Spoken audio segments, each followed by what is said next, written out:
আল্লাহ সুবহানাহু ওয়া তাআলা ইতিপূর্বে যত নবী রাসূল পাঠিয়েছিলেন প্রত্যেকটা নবী রাসূলের দাওয়াত ছিল কওম ভিত্তিক। কি ভিত্তিক বলেন তো?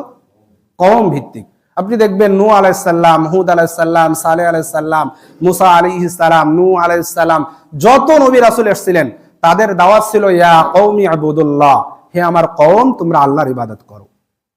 আল্লাহ সুবহানাহু ওয়া তাআলা মুহাম্মাদুর রাসূলুল্লাহ সাল্লাল্লাহু আলাইহি ওয়াসাল্লামকে প্রেরণ করে একটা সর্বজনীন পৃথিবীবাসীর জন্য বললেন যে পৃথিবীতে আর কোনো নবী আসবে না, আর কোনো রিসালাত আসবে না, আর কোনো কিতাবও আসবে না।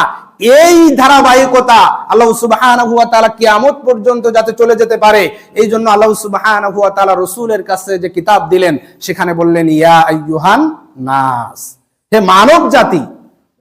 মানব জাতির সকল মানুষদেরকে বলছেন, সেখানে ধনী দরিদ্র সাদা কালো যাই থাকুক না কেন সকল মানুষের অন্তর্ভুক্ত, যে এটা একটা মানব জাতিকে আল্লাহ সুবহানাহু ওয়া তাআলা ডাক দিচ্ছেন, কোন কওমকে না। এর মধ্যে আল্লাহ সুবহানাহু ওয়া তাআলা বলছেন যে কুনতুম খায়রা উম্মাহ, এই মানব জাতির মধ্যে তোমরা হচ্ছে একটা উম্মাহ। সেই উম্মাহটার বৈশিষ্ট্য কি হবে আল্লাহ সুবহানাহু ওয়া তাআলা সেটাও কোরআনুল কারীমের মধ্যে বলে দিয়েছেন। আল্লাহ সুবহানাহু ওয়া তাআলা বলছেন হুয়াল্লাযী আরসালা রাসূলাহু বিল হুদা ওয়া দীনিল হাক্কি লিইয়ুযহিরাহু আলাদ দীনি কুল্লি।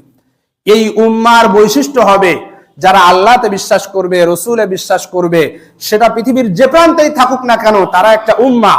এই উম্মাহর প্রথম নম্বর বৈশিষ্ট্য হচ্ছে আল্লাহ সুবহানাহু ওয়া তাআলার যে দ্বীনটা দিয়ে আল্লাহ প্রেরণ করেছেন, এই দ্বীনটাকে সমস্ত দিনের উপরে বিজয়ী করবে। আল্লাহ সুবহানাহু ওয়া তাআলা এই ঘোষণা দিয়ে আমাদেরকে পাঠিয়েছেন যে হুয়াল্লাযী আরসালা রাসূলাহু বিল হুদা ওয়া দীনিল হক।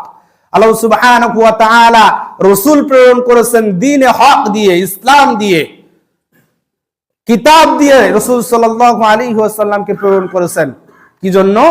লিইয়ুযহিরাহু আলাদ দীনি কুল্লি, যাতে করে আল্লাহ সুবহানাহু ওয়া তাআলার এই দ্বীনটা, ইসলামী জীবন ব্যবস্থাটা, ইসলামী এই যে মতাদর্শটা, এই যে আদর্শটা, পৃথিবীতে যত আদর্শ থাকবে, যত জীবন ব্যবস্থা থাকবে, যত সিস্টেম থাকবে, সকল কিছু থেকে আল্লাহ সুবহানাহু ওয়া তাআলা এই দ্বীনটাকে বিজয়ী করবেন। এই জন্যই আল্লাহ সুবহানাহু ওয়া তাআলা আমাদেরকে উম্মাহ করেছেন, ঐক্যবদ্ধ করেছেন।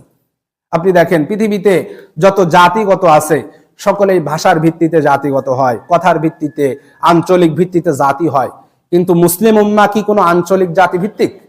কথা বলেন। মুসলিম উম্মাহ কিন্তু কোনো আঞ্চলিক জাতি ভিত্তিক না। মুসলিম উম্মাহ হচ্ছে বিশ্বাস, সেটা হচ্ছে আল্লাহ সুবহানাহু ওয়া তাআলার বিশ্বাস। সেটা হচ্ছে রাসূল সাল্লাল্লাহু আলাইহি ওয়াসাল্লামের রিসালাতের উপরে বিশ্বাস, সেটা হচ্ছে কুরআনুল কারীমের উপরে বিশ্বাস। এই তিন বিশ্বাসের উপরে মুসলিম উম্মাহ গড়ে ওঠে। যারা এই পৃথিবীর যে কোনার লোক আল্লাহতে বিশ্বাস করবে সে হচ্ছে মুসলিম উম্মাহর সদস্য, সেও মুসলিম উম্মাহর সদস্য। এই গোটা মুসলিম উম্মাহকে আল্লাহ সুবহানাহু ওয়া তাআলা বলছেন যে তোমাদের কাজ হচ্ছে লিইয়ুযহিরাহু আলাদ দীনি কুল্লি, তোমরা ঐক্যবদ্ধভাবে আল্লাহ সুবহানাহু ওয়া তাআলার এই রহস্যটাকে, আল্লাহ সুবহানাহু ওয়া তাআলার এই দ্বীনটাকে তোমরা আঁকড়ে ধরবে, তোমরা বিচ্ছিন্ন হবে না।